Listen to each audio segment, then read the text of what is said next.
Well, it's all going extremely well for Arsenal at the moment. And people are starting to say, well, you're looking like a championship side. How strong is the feeling in the Arsenal dressing room that that might just be the case this year? Yeah, well, I think I've got to say that too. I think I've got to say it could be, because we don't want to get go carried away with ourselves, because we're quite well on top at the moment. It's different. Like, we're not playing as well as what we can at the moment, but we're still winning 3 and 4 goals. So when things like that happen, then you start to say, well, we've got a great chance, really. Because if we're playing bad and still pick up 3 points, it's not a bad thing, really, you know. Well, Charlie, nice to see you bubbling and on your feet again. And you've got a message, I think, for the lads in the studio. Yeah, well, it's been a long time since I've seen the lads, actually. This is a new greetings card that I've brought out. I've just wrote a little special message to the Saint and Greavsie. To the Saint, best wishes and good luck from Charlie Nicholas. That's only because he's a Scot and I'm letting him off. And get well soon to Greavsie. See you both at Arsenal's Championship winning party. I think it costs about £3.50, but I know that Greavsie's a bit tight, so I'd like to give you this one for free. And there's also, for Greavsie, if you return this back in, you get the chance of meeting me, you know, at an Arsenal match. If he can ever find his way back to the Arsenal, if he remembers where it is. Well, I've got my card, and I'm going to fill it in, meet Charlie Nicholas, because that's more than what some of his teammates have done. And I know where Arsenal is, Charlie. It's that small ground about 2 mile away from White Hart Lane, isn't it? So, actually, Charlie, I would like to say it really is great to see you playing so well. You're an outstanding footballer. We haven't got too many of them at the moment. Great character. And it was rumoured last week that you even made Donnell smile. Well, all I would like to say is, Jimmy, nowadays we have cigarette packets. Look at the size of the green I know, card. isn't it marvellous? Can you believe it? It's a lovely card. Meet Charlie Nicholas in person. Well, I don't know if it says at their championship banquet, but will you and I be around that long? We won't be invited. OK, well, by the way, Charlie will be playing up front against West Ham this afternoon. But if Arsenal are the team of the moment in the first division, Oxford take pride of place in the second. But today, as Peter Brackley reports, could be a little extra special for the man who's guided them to the top. When the second division fixtures for the season were announced, there was, of course, one date for which Jim Smith had scanned the list eagerly.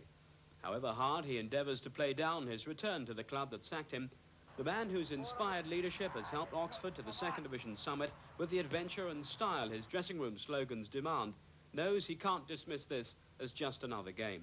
But how much bitterness does he retain over the sacking? I think anybody who's had a sack at any way of life, any form of life, style work-wise, is always bitter about, you know, there's always that little bitterness inside. You can't avoid that. But time is a great healer, and I'm looking forward to going and seeing a lot of friends and at Birmingham City on Saturday. As I say, for that Monday morning when I got the boot, I thoroughly, for all the trials and tribulations, team-wise we had at Birmingham, I thoroughly enjoyed my stay at Birmingham, and you know, that's probably why I was so disappointed when I did get the sack, because I loved Birmingham City and felt that we would have cracked it eventually and made it a very successful club. How difficult a day, though, do you think it's going to be? I mean, is it one you can really look forward to? I'm looking forward to 20 to 5 when it's all over. Win, lose or draw, hopefully win. And got that out of the way. You know, it was inevitable that I was going to go back to Birmingham one day in some capacity. And it has arrived this Saturday, and I'm looking forward to getting it out of the way. I think that's going to be a tough, physical, uncompromising conflict, that Saint, with no quarter given. Yes, I think so. That's just the manager's. I'm sure the teams will compete as well. Oh, I'm sure they will. OK, right. Well, from England to Scotland, and the big match north of the border this weekend, Rangers against Dundee United in the Skull Cup final at Hampden tomorrow. And as our reporter Alan Saunders suggested to United skipper Paul Hegarty, they have something of a jinx to beat. Skull Cup final. You've met Rangers in something like 8 League Cup ties and haven't beaten them yet. They seem to have this Indian sign over you. Why do you think that is? Well, that's a $64,000 question. It's like everything else. Once you have an Indian sign over a team, you know, it's hard to get out of it. We had that over Celtic for a while there, and then they beat us on Saturday. So I hope it's a good omen, and we can reverse the role and hopefully beat Rangers on Sunday, Alan. Well, United out to beat their Hampden Hoodoo, remembering no doubt that the last time the two teams met in the then League Cup final 3 years ago, luck again deserted them. So Cooper coming across to take it. Rangers big men go up. But to no avail as Sturrock now sets up something on the break. Now the pace of Milne can carry him clear. He's got help in the middle from Bannon. Ralph Milne! 1-0 to United. So it's Davy Cooper entrusted with the task of finding a way past that United wall. And he's made it! Cooper fighting it in. He might well have left that. Redford. Ian Redford surely wins the cup for Rangers.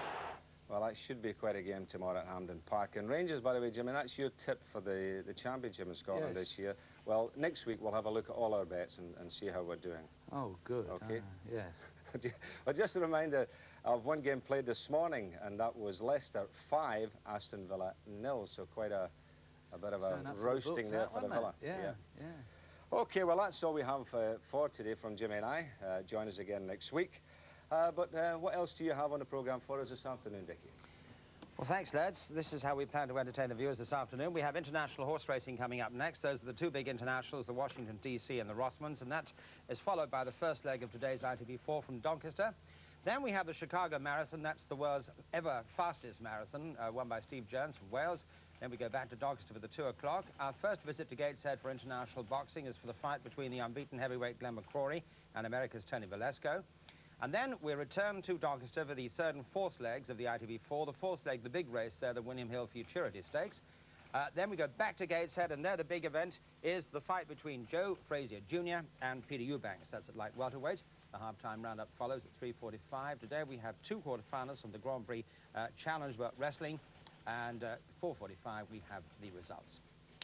So it's racing next, and preceding the first leg of the ITV4, as I say, those two big races from North America, the Washington, D.C. International and the Rothmans International. They're next on World of Sport.